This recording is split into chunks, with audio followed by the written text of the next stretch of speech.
The views and opinions expressed on this program do not reflect the company, owners, management, staff, clients, or partners.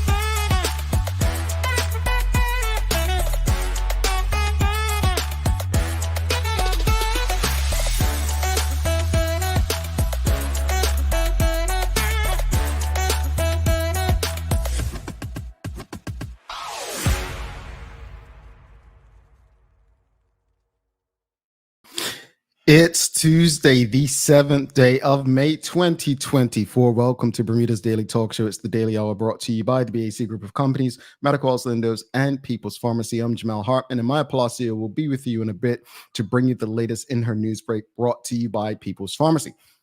Well, folks, it's May, and things are heating up in May. But real quickly, before we jump into today's discussion or anything about that, I brought the GoPro out this morning. Yeah, I brought the GoPro out. You know what a GoPro is? A GoPro is one of those like cameras you put on your body, like people who go swimming and adventurous people, they usually use the GoPro. So I hadn't bought the GoPro out in well over a year for one of my jogs in the morning. So I was trying to catch some wildlife, but I've been going a bit later as of late so that it's more light out. And I when I say later, probably like closer to 6 a.m. rather than prior to 5:30. And didn't catch anything, but I did see another person out, right? Because a couple weeks ago, when my pops was visiting, he asked, when you go out mornings, is there anyone else out on the roads? I'm like, nah. But I saw an elderly man walking, and you know what he had? I hope I got it on the GoPro. Guess what he had, folks? What do you think? Some of you are elderly, but what do you think? I mean, I don't say that to be rude, but I'm just saying, what do you think he had with him while he was walking? Let me see if anyone can guess that. What do you think this man had with him while he was walking this morning? Right? I saw him towards the end of my jog, and I was like, wow, I have not seen one of those in ages. I want to see if anyone can guess it. What do you think this elderly man had while he was walking? I want to see if anyone can guess it. A drone?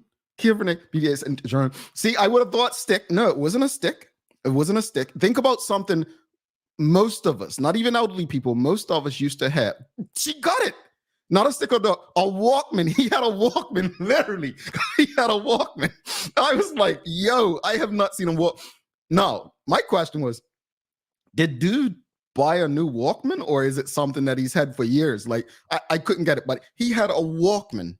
Yeah, he had a Walkman. So I was wondering, he had a cassette tape in there. I don't know, but it was quite funny. I found it quite funny. Hopefully I got it on the GoPro, but it was nice to see someone else out on the roads and going a bit later, felt a bit safer. And I share this with you because a friend of mine, lady, she said to me last month, she said, that's male privilege. I'm like, what are you talking about? I can't go jogging at 5 a.m. in the morning that dark. It's like, dang, I see your point. She said, yeah, that's male privilege. Yeah, I didn't see it as male privilege. She's like, yeah, it'd be dangerous. Well, it's still dangerous for me, I would think, but, yeah. Anyway, we'll see what footage we got on the GoPro, and I'll try to share it with you all. See what's up. All right. All right. Well, greetings, everyone, and thanks for making us part of your daily routine. A good one today as we welcome Stratton Hatfield on. We're going to be discussing renewable energy, all right? So, yeah, you all love to complain about those Balco bills and the fossil fuels, so we're gonna have that conversation. Daily play, it's a remember when, so a bit of history for you, all right? Hopefully I remember what the question is. Don't forget to subscribe on our website. Follow us on all of our social media channels to stay up to date with all that we have going on. Help us grow beyond the mic as we do our part to continue to improve our community. All right, we've got a question for you this morning. Well, Suzanne Ingham says, she's right, male privilege. Sir, okay, before we get into today's conversation, let's ask that question. Do you think it's male privilege that a man feels safe running in the wee hours when it's really dark? Do you think that? I had not considered that. Do you think that that's male privilege? Yes or no? Let's you see what you started, Suzanne Ingham. Do you agree with Suzanne Ingham? Do you think that's male privilege? I didn't disagree. I was just like, I did not consider that. I had never considered that it's a privilege for me as a male to feel comfortable running out like at 5 a.m. in the darkness. I have considered a stick because of wildlife out there, but I hadn't considered my privilege. Well, all right. Well, Marquita Lee says, yes, it is male privilege. Anyone else want to take a stab at me? Male privilege. All right. Well, let's jump into today's conversation. So we've got a conversation. Last week, we discussed what happened with the schools. West End remaining open, St. David's Primary remaining open, while Somerset Primary and St. George's Prep seem to be closing. It seems like a case of those who spoke loudest pretty much won, right? But there's another side to this. You see that St. George's Prep PTA is calling for the minister to resign. You see that now those who are at those other institutions are very concerned as to what happens to them now. And, I spoke about the comments that the lady, the elder from the West End Warriors, said last week, where she stated that, young people, basically she insinuated young people don't fight anymore, which I think is just total baloney, because I didn't see none of them fighting with us when we were fighting to end conscription. But I think she has a point. She has a very valid point, because I've been in conversations with some of my peers and was almost shocked that he had the audacity to say that we don't need to fight anymore. We don't have to fight anymore. Our parents and our grandparents and our ancestors fought for us. That is the sickest mentality I've probably come across. And hopefully he no longer thinks like that 3 or 4 years later. The question of the morning is very simple. When you see what's happened with the West End Warriors, you see what happened with the folks down in St. David's Primary. You've seen other people overcome stuff as well by fighting for their beliefs. Sophia Cannonier and her husband, Mike Watson, they fought, Now, fighting comes with a lot of loss, right? You may lose friends, relationships, right? With your family, jobs. Some of the greatest civil rights activists lost their lives. So it's risky. Even Marlon Williams last week, when speaking about Black diversity, it's risky. But the question this morning is, how can we encourage more Bermudians to take a stand? Like, what needs to be done? I mean, when the One Bermuda Alliance was the government, you may not like them, but Reverend Tweed, Chris Furbert, Jason Hayward, that People's Campaign, they rallied the troops. They wanted political power. They got it. What can be done? How can we encourage more Bermudians to take a stand and fight for what they want or deserve or need or believe? Before you answer that, this is a yes or no question. Would you risk your livelihood to take a stand? Would you do that? Because let's be honest. And I don't mind people clipping what I say. You can turn an hour conversation into 5 seconds. I'm okay with that. This is what I do. But this is my concern with DEI, or as I saw on LinkedIn yesterday, they're changing diversity, equity, and inclusion to just inclusion, right? But I don't trust people who don't take risk. I don't. That's not to say I expect everyone to take risks. Let me rephrase that. I don't trust people in positions of influence or somewhat power who don't take risk. Meaning, remember that the George Floyd situation when, I always call it the march to nowhere through Hamilton, Bermuda, right? When people were marching and marching. And I saw some people who I'm like, huh? You stand for something? But it was safe.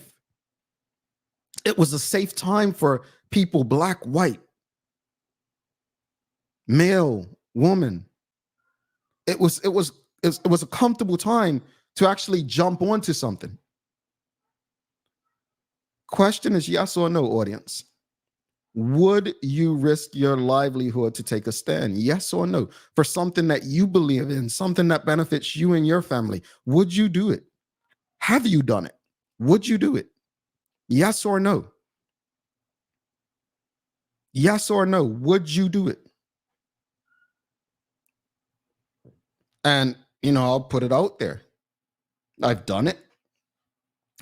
I've been a part of taking a stand. It led to me being arrested and thrown in a cell that your former governor said wasn't fit for a dog.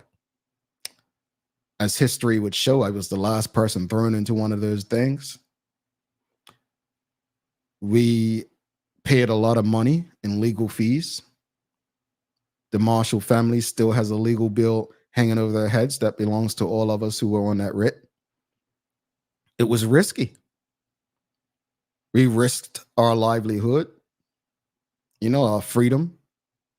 But would you do it for your family? I don't have children. A lot of you have children. Would you do that? Would you take a stand? The Western Warriors, right? The most recent example, they took a stand. Some of them feel like they've been axed out of their political party, like they're the outcast. They've been treated as if they're not part of the team or family because they took a stand. Would you risk your livelihood to take a stand? Suzanne Ingham says yes. She would. She says yes, she would. Anybody else? Nobody, no one out here would take none of you would take risk your livelihood. No one. Are we in agreement that the majority of this audience would not risk their livelihood to take a stand? Is that what we're saying this morning? Is that what we're saying? Does the silence mean consent? That you're good. You will not, you'll take a stand as long as it doesn't cost you your house, your job, your freedom, your life. Is that what you're saying? I'm not criticizing you. I'm just saying all those people you like to quote, the Dr. Kings and the Rosa Parks, I'm not quite sure they'd be too impressed. Not quite sure. Kievan ABDA says there's much, much more heavy consequence to just go with injustice and evil. Doing the right thing is actually easier at the core level. I am and would take a stand against evil. Indeed. Indeed. I'm going to use us as an example because it's easy to use our fight. When we started to fight to end conscription, all people saw is undisciplined, lazy, disrespectful. I can go on. But overall, they saw black males. And when people think of blacks, we're not thought highly of. So it was no surprise that the fight was just as much against black people, especially women. Oh, I had my cousin. Oh, you all out impregnated women and not taking care of your children. Yeah, you need to go up there. Huh? That was seriously said to us. And it would puzzle me that your anger with what you chose to do, you're putting it on every other black male. Okay, cool. We got past that. And then we start to name the amount of things wrong with conscription.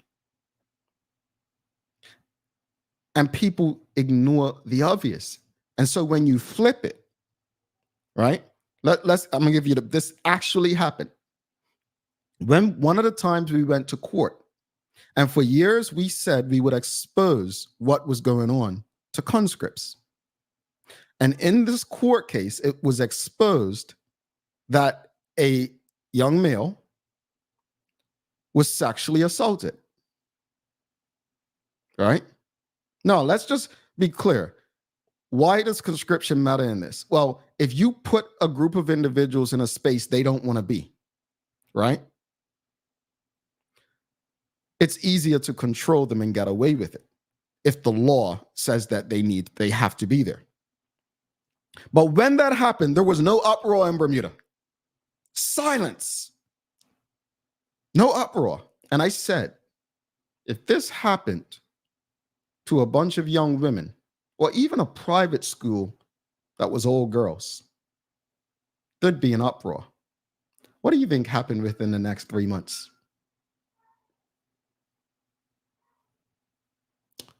Oh, yeah. Go back and read the Royal Gazette.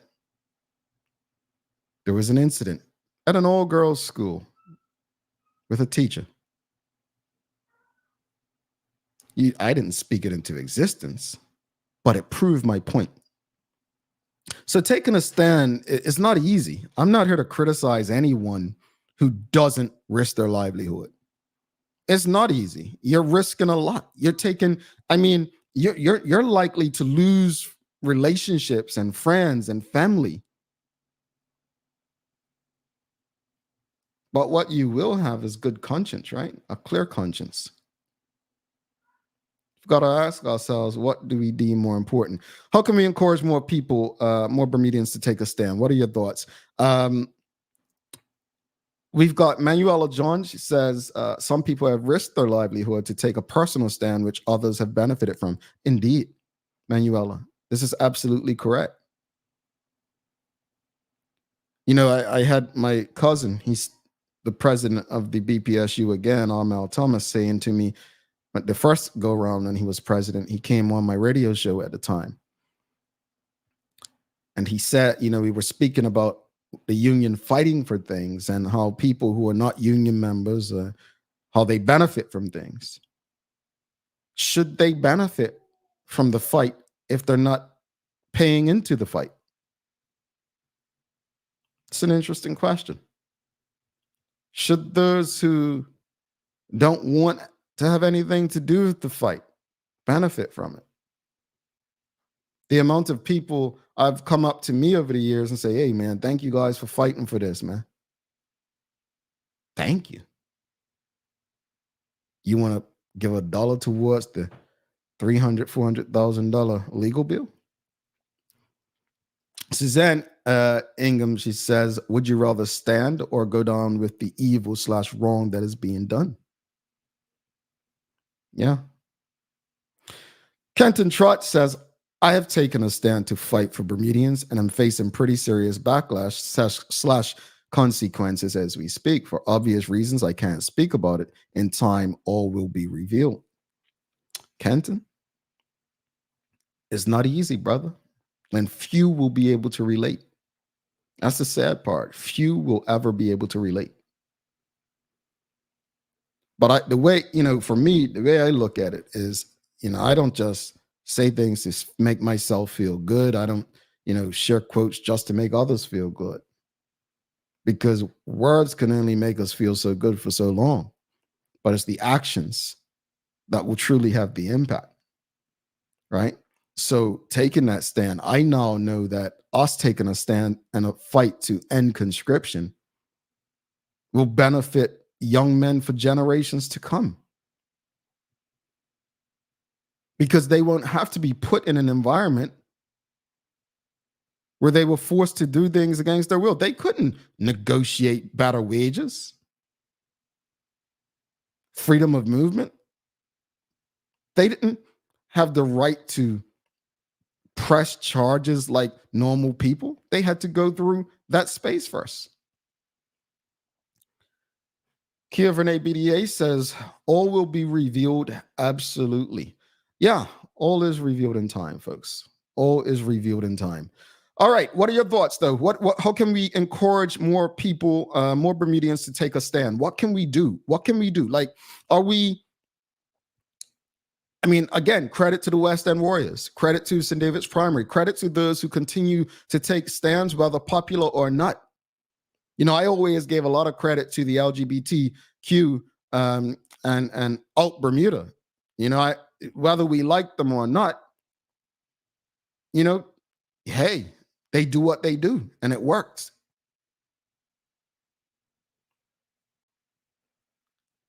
It's risky. But every day we wake up and go to work, we're taking a risk. Anything can happen. But we've got to ask ourselves and not do it because of this. But what side of history do we want to be remembered on?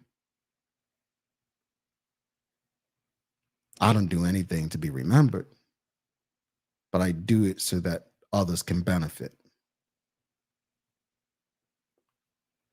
If we fail to stand up for ourselves, how dare we get upset when others don't stand up for us? Let's bring Maya Palacio in for the Daily Hour news break. Don't forget, we've got Stratton Hatfield coming on after this news break, and we'll be discussing renewable energy. So get your questions ready. I know you all don't like the whole fossil fuels and your BELCO bills. We're going to figure out some things today. Stick with us.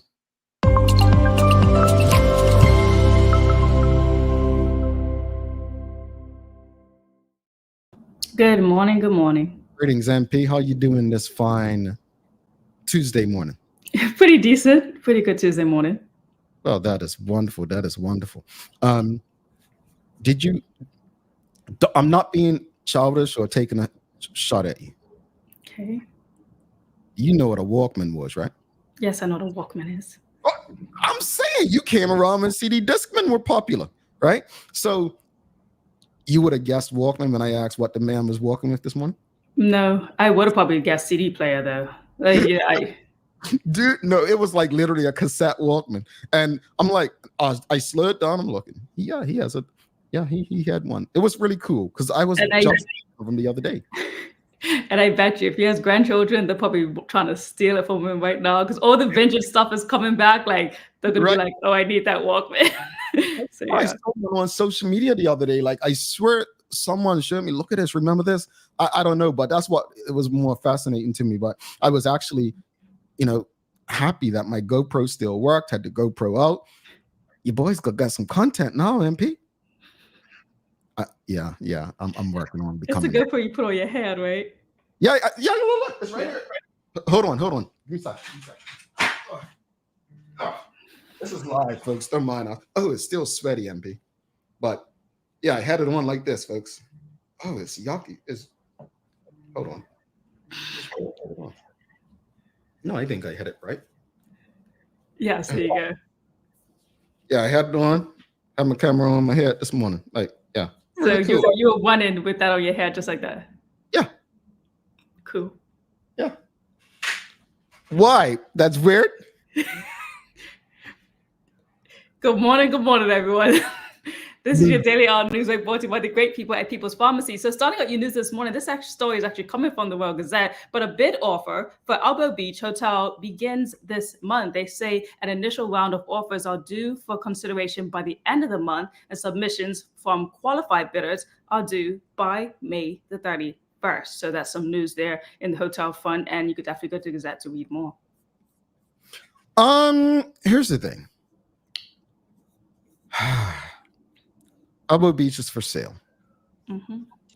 The Bermuda Progressive Labor Party, when it's election time, the Black Party, been in power all but 5 years since 1998. One would think that through all that time and their focus being on Black empowerment, at least during election time, that you would have enough Black Bermudians lined up to be able to purchase something like Elbow Beach. I don't know. That's just me thinking out loud. I'm sorry.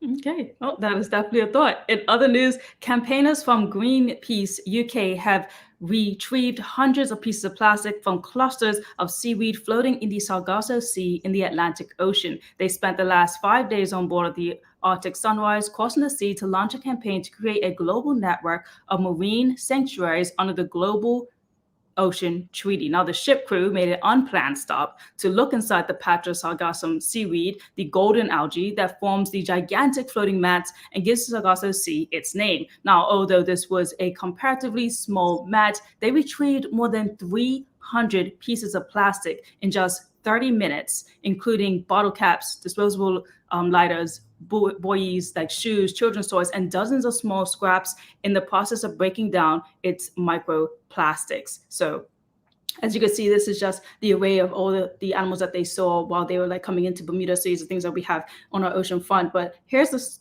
a quick clip of them just collecting the trash. Is this a type brush?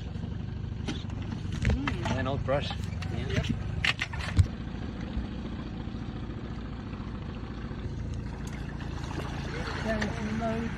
Yeah. Okay, let me get out of it. Nice. All right.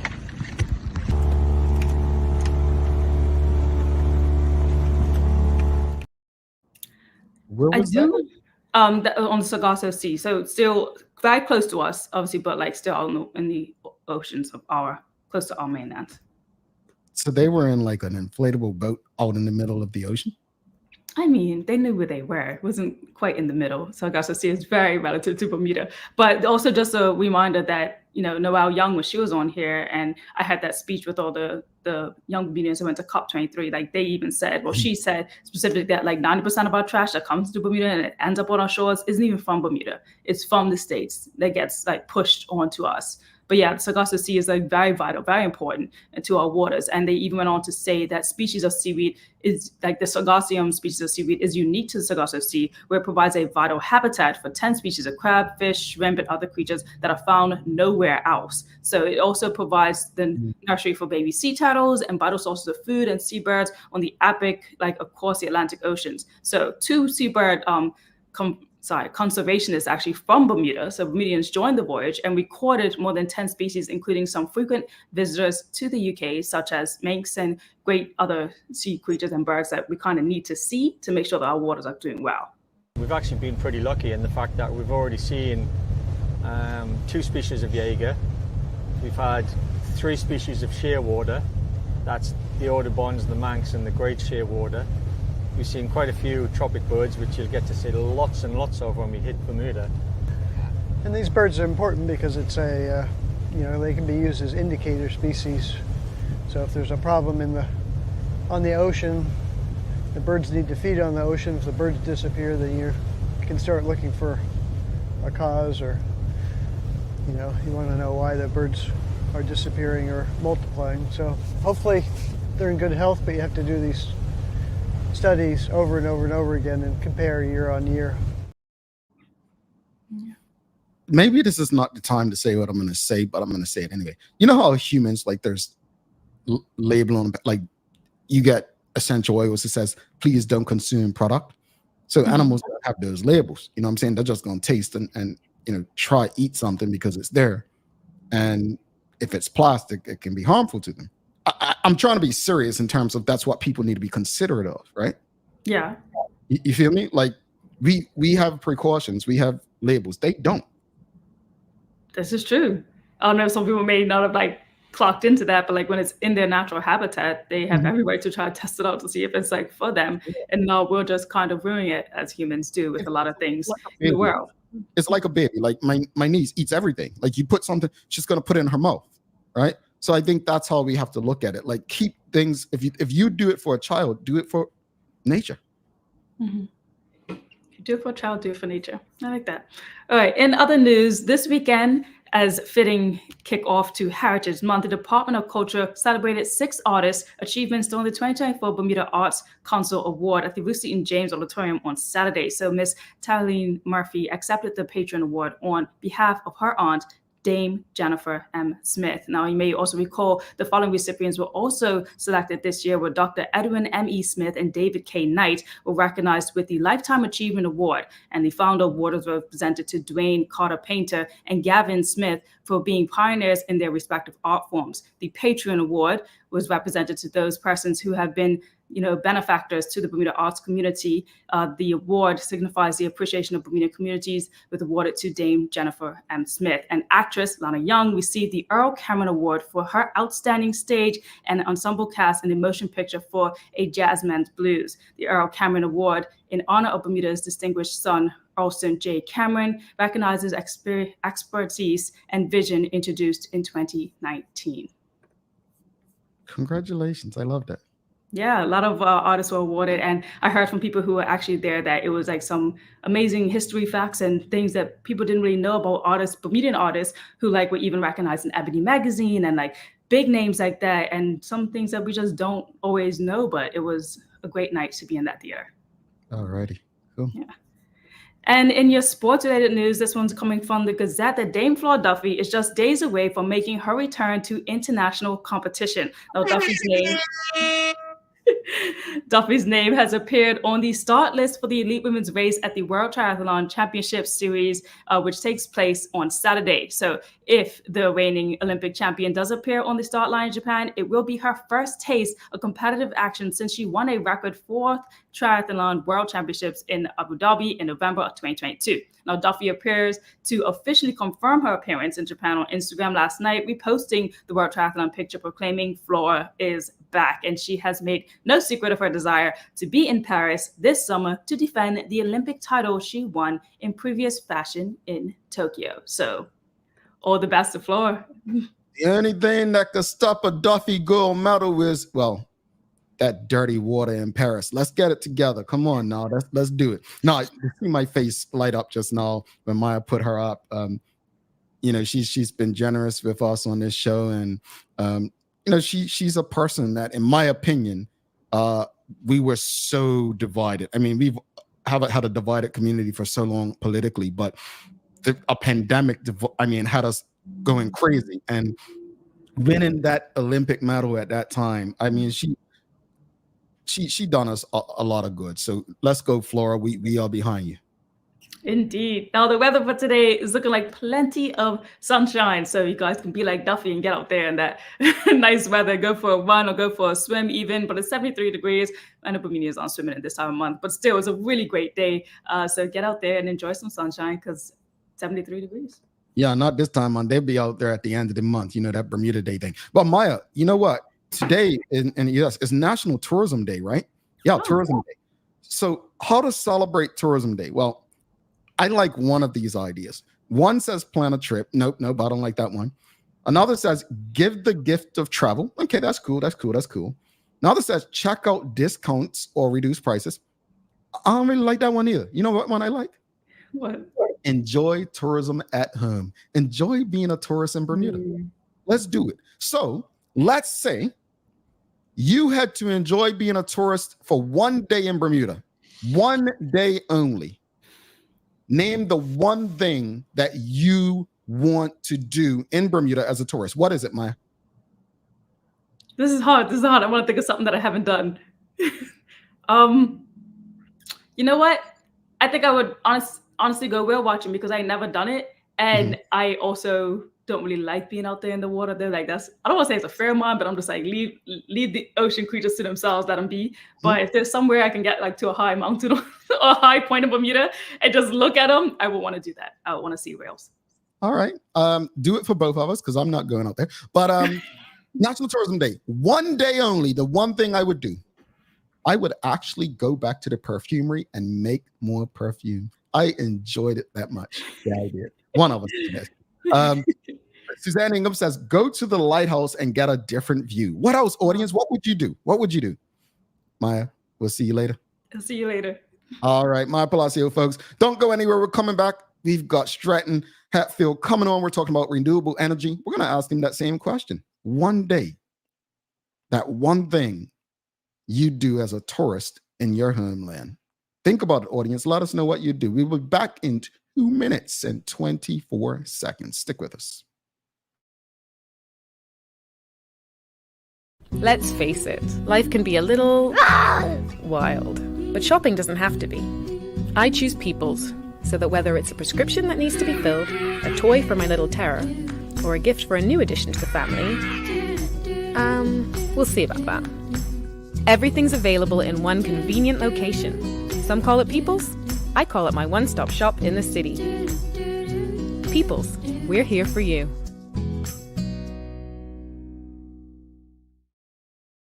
Welcome to the new bulk store, Lindo's Next Level. Wake up in the morning with enough coffee to keep you running throughout the entire day. Your pet at home deserves the best. Stock up on dog food to keep your puppy happy. Need a quick tasty lunch at home? Your chicken nuggets will be jumping right out of the freezer. What's a movie night without popcorn? You can never have too much. Lindo's Next Level. Why go anyplace else?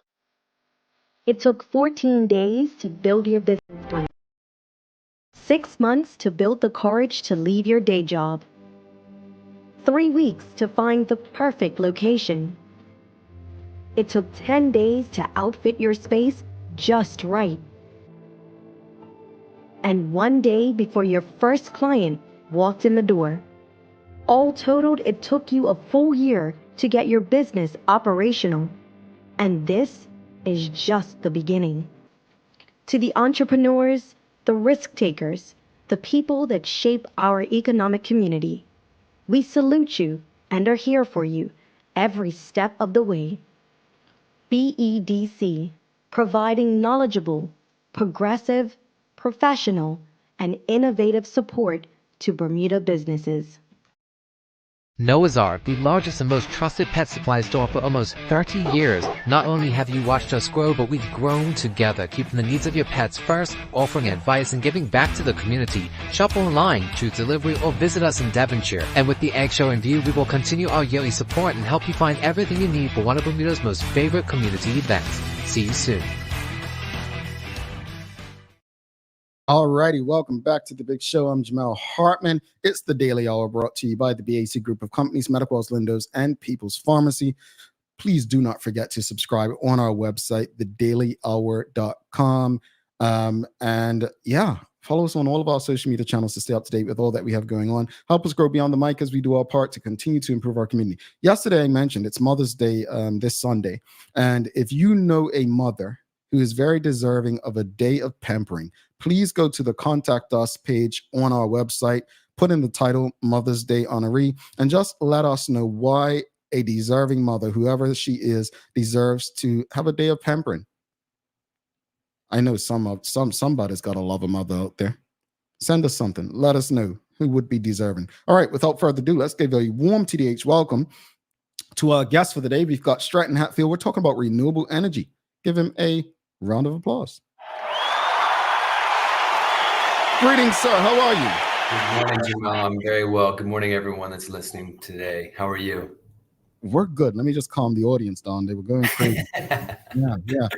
Brenton, but before we jump into the conversation, I got to ask you, man, tourist for a day in Bermuda. What are you doing? What is that thing that you are doing? You know, I thought about that as I was listening to the show. I would have to go to the aquarium because I haven't been there for years. I think I would spend some more time in the East End, maybe even go down to Tobacco Bay, rent a lounger, have some cocktails on the beach, maybe go see some forts in St. George's. You know, these are things that I haven't done since I was a little kid. So, you know, go out there and experience that like I wasn't from Bermuda would be fantastic.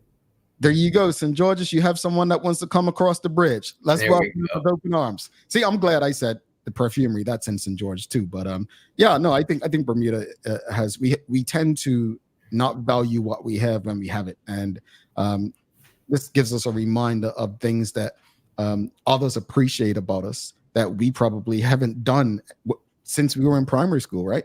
So crazy when you think about it. It's all right there. But no, it's important to go outside and go experience it, you know? Indeed.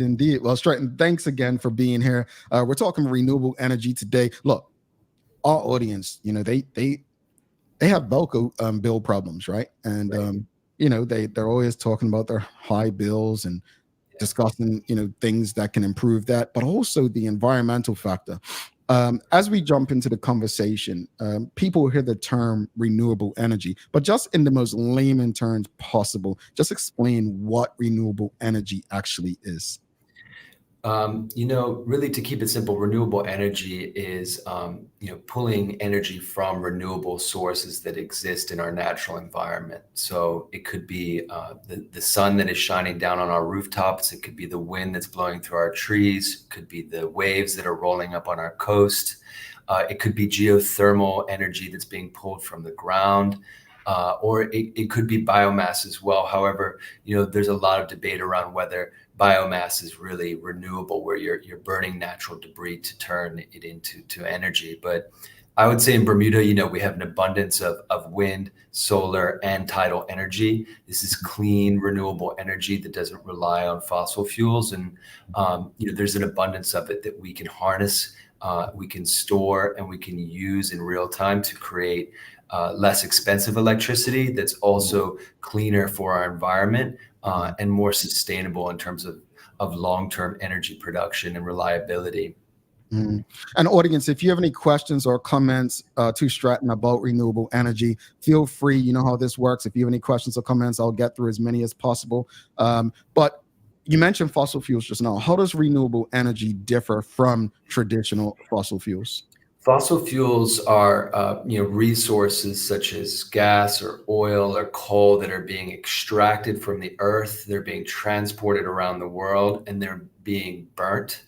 And when they're being burnt, they're producing energy. However, that energy is emitting emissions. Those emissions are referred to as greenhouse gases, and those greenhouse gases are what is contributing to the rise in temperature and what we refer to as global warming. And this is all a counter effect of what's going on with regards to the climate crisis, and really impacting our weather patterns and impacting our quality of life. So fossil fuels is much more of a archaic way of producing energy. Renewable energy is a much more present and future way of producing clean energy for our communities. And really, when you compare it from an economic perspective, renewable energy is becoming far less expensive compared to using fossil fuel now. What that does is it helps people reduce the cost of living and cost of doing business, but it also means that we're reducing our emissions. And this in turn is helping to fight the climate crisis that we're all dealing with and going to be sadly dealing with a lot more in the future. And you mentioned climate crisis, global warming. How does renewable energy benefit the environment? Renewable energy, when you're looking at it on a broader topic, it really represents sustainability at its core. Sustainability is really highlighting social, economic, and environmental perspectives. Renewable energy has an opportunity not only to reduce the cost of living and the cost of doing business and the cost of electricity from an economic perspective, it also is going to allow Bermuda to keep more money in our local economy rather than sending it abroad to pay for expensive fossil fuel. So those are some good economic highlights. Now, from an environmental perspective, reducing the consumption of fossil fuel and using renewable energy ultimately reduces the amount of emissions that Bermuda is emitting into the environment. But then from a social perspective, renewable energy creates jobs, it creates livelihoods, and it really creates a more healthy environment for people to be living in. So, when we think about renewable energy, we have to think about sustainability from those three pillars and what sort of impact that can have, on our island and on our world. Indeed. And audience, again, I'll get to your questions and comments. Don't worry, we will get to them. And if you just keep them coming, we'll get to them in a second. We've spoken about the renewable energy and fossil fuels. How can renewable energy ultimately replace fossil fuels? So really, when you're looking to an energy transition, you need to look at what the current infrastructure is and then where the technology is evolving to. Bermuda has a target by 2035 for our country to be running off of 85% renewable energy. Right now, we have a long way to go to that. We have about 1,000 customers, 12 megawatts worth of energy being produced by renewable energy right now on the island. But essentially, like a transition away from fossil fuels is something that needs to be gradual and planned and phased out. Because renewable energy has what is referred to as intermittency, where sometimes the sun isn't shining or sometimes the wind isn't blowing as hard, you need to have some form of a storage element to allow communities to transition away from fossil fuel and really wean themselves off of that volatile, imported, expensive, dirty fuel source. So, you need to think about what you can do to move towards that. So distributed solar energy, where it's being installed on residences and small commercial properties, is a good example of us moving towards that. But really, like large scale wind turbines and combination of storage, battery storage being incorporated will help us to transition faster towards a fossil fuel free community. And storage is something a lot of people, are curious about. It's important to note that with batteries, like in the future, it's not just going to be about batteries on your wall. It's going to be about batteries in your vehicles. Those batteries that will drive our cars around in the electric vehicles, those will also be storing that clean energy for us to distribute around Bermuda, but also to plug into our properties and to use at times of intermittency or at night, for example. So, you're used to coming home with a car filled up with fossil fuel. In the future, you'll come home with a car filled up with clean energy from a renewable source. You'll plug it into your property and you'll be running parts of your property off of that car battery. So, this is where the technology is going. And it's really about like all of the stakeholders getting on board to help with this transition. It's not just going to be Belco. It's not just going to be the regulatory authority of Bermuda, and it's not just going to be the private investors. It's going to be, government. It's going to be RA. It's going to be Belco. It's going to be the community. It's going to be everyone to assist with this transition. And really, it's great to see how so many organizations are starting to invest in these sort of projects, but then banks and lending institutions and private businesses, they're all putting up capital to invest in these sort of projects. So they're making it a lot more accessible, and they're making it a lot more affordable for everyone to get on board with this. So, it all is all in tandem, and really like it needs all hands on deck, like I said, in order to assist with this transition away from fossil fuel towards a clean energy future. I love it, man. You make it sound so cool. Seriously, I'm listening. I'm like, man, this just sounds like a better life already. And I think that's the goal, Stratton. I think that's the goal. I think, having these conversations for me is, for every guest that comes on, I have to read a lot, especially when I understand it. So I'm reading and I'm looking, and thankful to someone like you who sent so many questions. Like, we what Stratton did before the show, I wish everyone did. Like, well prepared, but it made me really try to answer the questions before I can ask them. That's what to do, right? So it's important. Yeah, no, it was, and like this conversation to me should be almost monthly town halls so that people really get an understanding. Obviously, we'd like for most people to tune into the Daily Hour to understand this, but unfortunately, some people have jobs to do at this time where they don't have the opportunity. We are on YouTube, so you can go back. But in saying that, how can people, like individuals like myself, right? I'll use me. How can I incorporate renewable energy into my daily life to, improve our community? Yeah, so that's a really good question. People ask that all the time. I've been in the renewable energy space for 9 years now, Jamel. And what is important to consider is it's not so much how can you just incorporate renewable energy into your property. How can you think holistically about your energy use, and how can you focus on energy efficiency and therefore reduce the amount of energy that your property, your home, or your business is consuming? You could do that through installing LED light bulbs, or putting timers on water heaters, or upgrading old appliances that are over 15 years old to more modern equipment. You could be installing more efficient air conditioning, for example, or better pump systems. Like all of these things are important to do first before focusing on renewable energy or doing them in tandem. And the reason why is because if you can reduce the amount of kilowatt hours or the amount of energy that you're consuming from Belco, you don't need as many solar panels. And that's a really important thing to consider in Bermuda, is that unfortunately we have a very energy inefficient community where we could reduce our base load purely just by focusing on efficiency, which would mean that any renewable energy that's deployed, it will provide us with a faster return on investment and more of a greater impact from an economic and environmental perspective. So what I want everyone to consider is, when you're thinking about renewable energy, think about clean energy and think about efficiency. And think about holistically how you can reduce your energy consumption and install clean energy that will have a greater impact and a more longer term impact. Like when someone wants to invest with us, like there's so many different ways to consider that. If you have available cash, that's one thing. But if you need to go and get a loan, there's loans out there that are being offered by all of the lending institutions, in addition to private lenders as well. So there's different ways for people to transition to this. But like I was saying in the beginning, like you really want to focus on energy efficiency and what you can do to reduce your consumption as much as possible. And then if you put solar or wind or any sort of clean energy on your property, you really want to ensure that you're using it so that you are getting the greatest savings and the greatest economic impact at that point. But if you do not use that solar energy, you are selling it back to Belco's grid.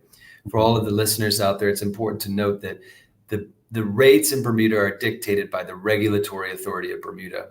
So Belco will request for the rate. However, the RA or the regulatory authority are the ones that legislate what it's going to be. They are required by law to pay for Belco to pay consumers that sell energy back to their grid. It's called the feed-in tariff rate, and it fluctuates on a quarterly basis. So any renewable energy that you don't use because maybe you're at work and you're not able to use it, you sell it back to the grid. Righty. All right. So we've got quite a few questions from the audience. We'll get through most of them. Kia Renee BDA is asking, are there any projects in place for bringing biodigesters in Bermuda? I'm sure there are. That's a great question. So I'm sure there are on a smaller scale, and maybe more of like a home setup, but I'm not aware of anything on a larger scale. I mean, I see all of the natural debris that's taken over there to Marsh Folly, for example, and I can't help but think about what sort of energy could be harvested from all of that natural debris that essentially is being broken down, turning into heat and could be used. But that's a great opportunity from my perspective. And I think, it's got a lot of potential. What we've been focusing on is specifically on solar energy because it has a lower cost and, more of a proven technology and is scalable. But, that sort of technology is really exciting and it has a lot of potential too. Interesting. Ian Waddington asking Stratton, what are your long-term thoughts on hydrogen power as it relates to transport power generation? Yeah, great question, Ian. I think hydrogen power from our perspective and mine personally is still got a little bit of a ways to go. I definitely wouldn't rule it out for transportation and the value that it could bring to mass transit, specifically like public transportation. I have to applaud the Bermuda government for the electric vehicle bus program that's been deployed. But I do think that hydrogen will have a place. I think that it's still infantile in terms of being commercially available and something that could be rolled out. And that's the thing with this sort of technology is that it's constantly evolving, and it's important to kind of weigh up the pros and cons, not only from a sustainability perspective, but also from an economic perspective and the impact that you're looking to have. So that's exciting tech that look forward to seeing where that rolls out for sure. All right, Kia Renee BDA. Is sustainable energy being incorporated into the education system? Yeah, so the Bermuda government has put out a large request for proposal to install solar energy on dozens of Bermuda government buildings, including schools. and it'll be interesting to see if and when that is rolled out, and how that will be incorporated into the education system. From a personal perspective, we've been focusing on community education and awareness and engagement, and we've been taking time to go to schools, to host assemblies, to host workshops with the green clubs, to teach young people about what it is to be involved with sustainability, but also renewable energy. And we're out there really inspiring young Bermudians to think of this as a career path, but also understand, what sort of impact this sort of industry and this technology is going to have on the community now and into the future. Working alongside the Bermuda College as well, for example, has been a great opportunity to do that. Alrighty. We've got Misha Fabler asking, what are some emerging energy storage technologies that you think may be valuable for us? Great question, Misha. So, battery storage technology is evolving quite quickly. And like I mentioned earlier, what we're really excited about is what is referred to as vehicle to home or vehicle to grid. This is where electric vehicles are going to be having technology called bidirectional charging. And what this means is that you'll be able to charge up your car with clean energy, and then you'll be able to plug it into the house and discharge from the car battery to a certain threshold. And then, when the sun comes back out, charge the car back up, drive it around, plug it into another location, charge it up with that energy source, return back to the house. And in the event of an outage, be able to plug the house into the car and run parts of the house off of that car battery. Other things that are exciting to see with storage technology and batteries specifically is, the technology that's being used, the chemistry, the battery chemistry that's being used. And then, the warranties, they're extending. And then in addition, the sort of equipment that's being used to run them. But lastly, as more people invest in these sort of products, specifically storage, and solar for that matter, and wind, you start to see the prices of this sort of tech come down. And that's what we're really looking forward to as well, is the cost of it coming down so that it's more accessible for more people. So yeah, a lot of exciting tech there. And really the battery chemistry is what you want to look out for specifically, especially things that are non-flammable, non-explosive, and yeah, no risk in terms of your house catching on fire. So yeah, it's coming a long way though. Mm-hmm. And where can people go to learn more about renewable energy, Stratton? Yeah, so there are a ton of great resources online. You can visit our website for more information. However, I encourage you to look at the Department of Energy in Bermuda's website. The Regulatory Authority of Bermuda has a lot of information on there. You do have to dig quite deeply into it. Belco has some great resources on their website as well.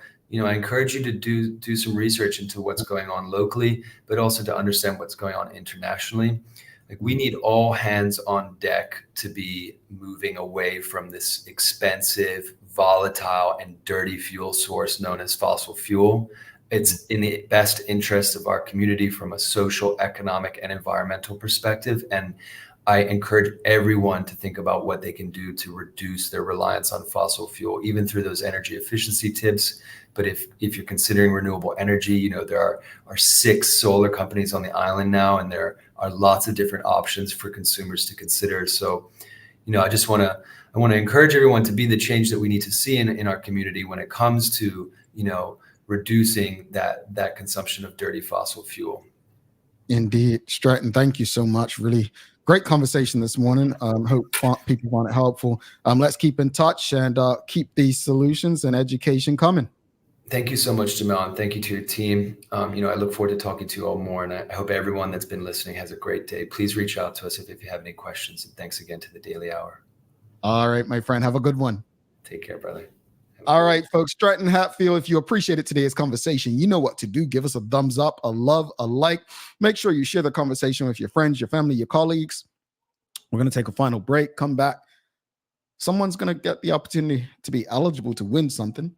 We'll give the daily play, but also wrap it up, final thoughts, and send you on your way. Stick with us. Considering the increasing challenges faced by financial institutions exacerbated by market volatility, the need for insurance protection is a critical component of the risk management framework. At Friesenbrook, our priority is to safeguard your assets with the most optimal and cost-effective risk management cover. Therefore, we deliver a full suite of competitive insurance products to protect your business. Call us on 296-3600 to learn more about our broking services. Take a look at our workwear for construction workers and tradesmen. Durable, stretchable in all the right places, and plenty of options for tools and accessories. Paired with our wide range of tough and comfortable footwear, you can't go wrong. As you can see, Medical House really is a one-stop shop for everybody. We can't wait to see you. See it all at our new expanded location on Bakery Lane.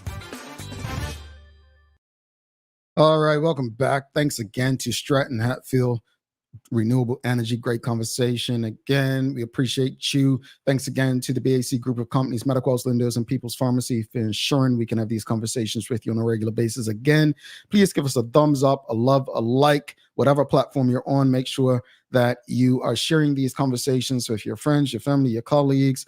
Let's get the information out there and in people's ears, hearts, and minds so that they can also have the info they need to make their lives better. It's time for the Daily Play, brought to you by Bermuda Trivia, now available at stores throughout Bermuda. Follow Bermuda Trivia on Facebook, Instagram, Twitter, and TikTok to find out why it's Bermuda's favorite trivia game. All right, it's history today. Again, you all keep asking for more Bermuda-related questions, but you all don't get right Bermuda trivia-related questions. Here we go again. First off, any Barclayites in his house? Anyone that went to the Barclay? Any Barclay people out there in the audience? Let us know. Barclay, where you at? Any Barclayites? Give us a yes or a heck yes. Any Barclayites? Because this question, if you went to Barclay, you should get this right. If not, you should give up your Barclayite card. Here we go. This morning's Daily Play. I remember when. All right. Who became the first Bermudian principal of the Barclay Institute?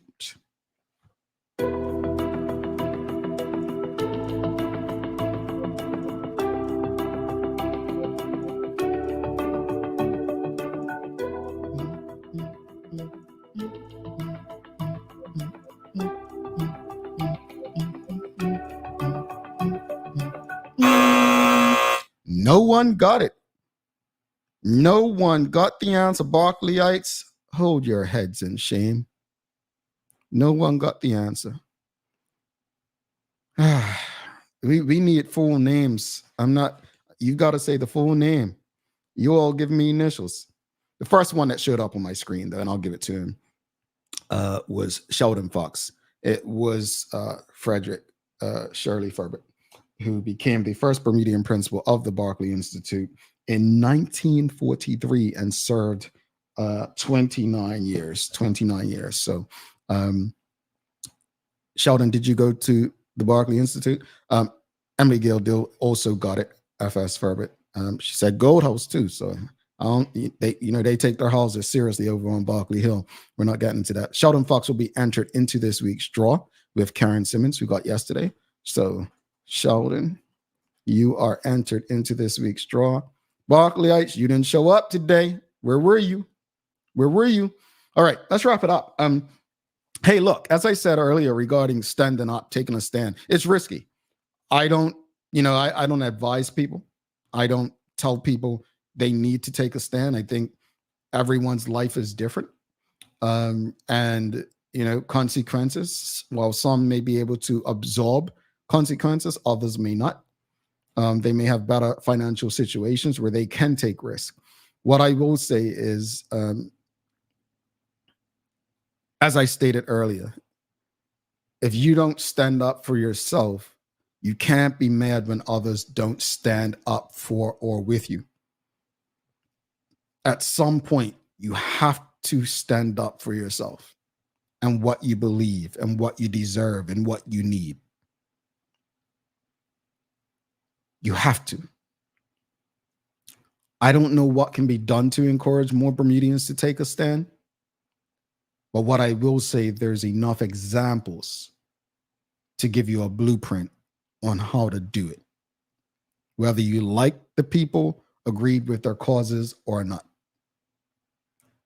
There are examples that you can look to. As far as the conversation with Stratton and renewable energy, I love this show simply because I get to learn. I get to learn from people. I've learned so much about so many different subjects, and this is another one. My hope is that as I learn, you learn, and as I grow, we grow together. So thank you to everyone who continues to trust this platform and engage this audience live to answer some of your questions.